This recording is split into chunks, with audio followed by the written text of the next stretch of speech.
નમસ્કાર મિત્રો, સ્વાગત છે તમારું ગુજરાતી ટિપ્સ યુટ્યુબ ચેનલની અંદર। તો મિત્રો, આ છે વિજ્ઞાનના ખૂબ જ અગત્યના પ્રશ્નનો ભાગ 4। તો આ વિડીયોનો પહેલો પ્રશ્ન છે, મોલ શાનું પ્રતીક છે? તો જવાબ છે દ્રવ્યમાન અને સંખ્યા બંનેનું। ત્યાર પછીનો પ્રશ્ન છે, પરમાણુ ક્રમાંક પરમાણુમાં કોની સંખ્યાને આધારે નક્કી થાય છે? તો જવાબ છે પરમાણુમાં રહેલ પ્રોટોનના આધારે। ત્યાર પછીનો પ્રશ્ન, દ્રવ્યમાન સંખ્યા કોને કહે છે? તો જવાબ છે પરમાણુમાં રહેલ પ્રોટોન અને ન્યુટ્રોનની સંખ્યાના સરવાળાને દ્રવ્યમાન સંખ્યા કહે છે। ત્યાર પછીનો પ્રશ્ન છે, પરમાણુ માટે કેટલી ક્વોન્ટમ સંખ્યા નક્કી કરવામાં આવેલ છે?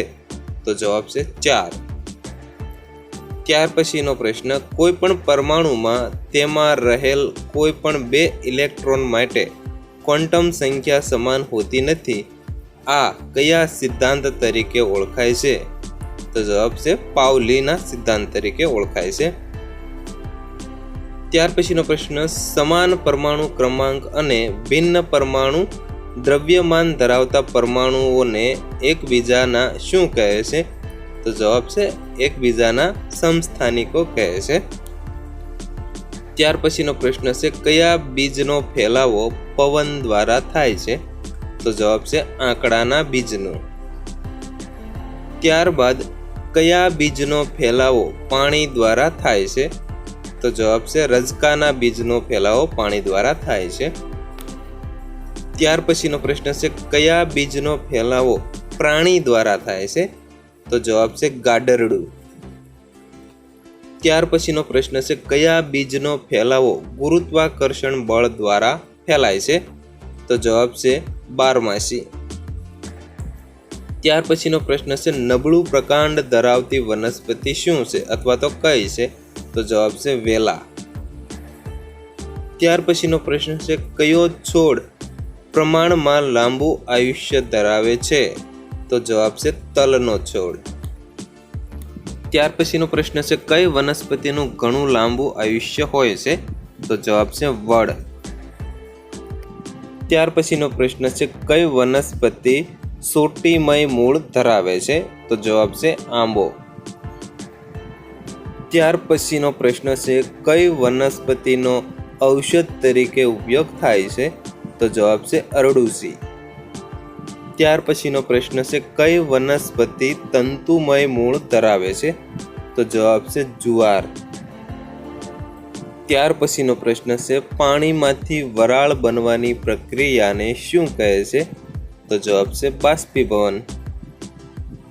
ત્યાર પછીનો પ્રશ્ન છે, પાણીની વરાળમાંથી વાદળા બાંધવા શું જરૂર પડે છે?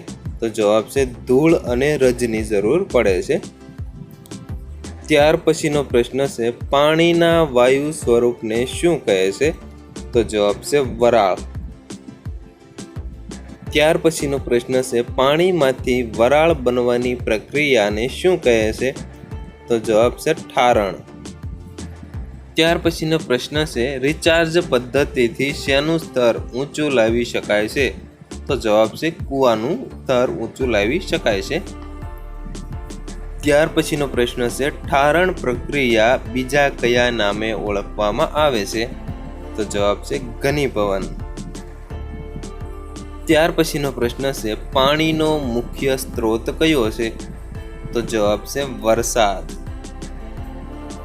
ત્યાર પછીનો પ્રશ્ન છે, પાણી બચાવવા માટે કયું સૂત્ર પ્રચલિત છે? તો જવાબ છે જળ એ જ જીવન। ત્યાર પછી પાણી દૂષિત થવાની પ્રક્રિયાને શું કહે છે? તો જવાબ છે જળ પ્રદૂષણ। ત્યાર પછીનો પ્રશ્ન છે, વાદળમાંથી વરસાદ ક્યારે પડે છે? તો જવાબ છે પાણીના ઠંડા પડતા ટીપા મોટા બને ત્યારે। તો મિત્રો, આ હતો વિજ્ઞાનના ખૂબ જ અગત્યના પ્રશ્નોનો ભાગ 4। તો મિત્રો, વિડીયો પસંદ આવ્યો હોય તો પ્લીઝ વિડીયોને લાઇક અને શેર કરવાનું ભૂલતા નહીં, તથા મિત્રો વિડીયો 5 જોવા માટે પ્લીઝ અમારી આ યુટ્યુબ ચેનલને તમે જરૂરથી સબસ્ક્રાઈબ કરી લેજો।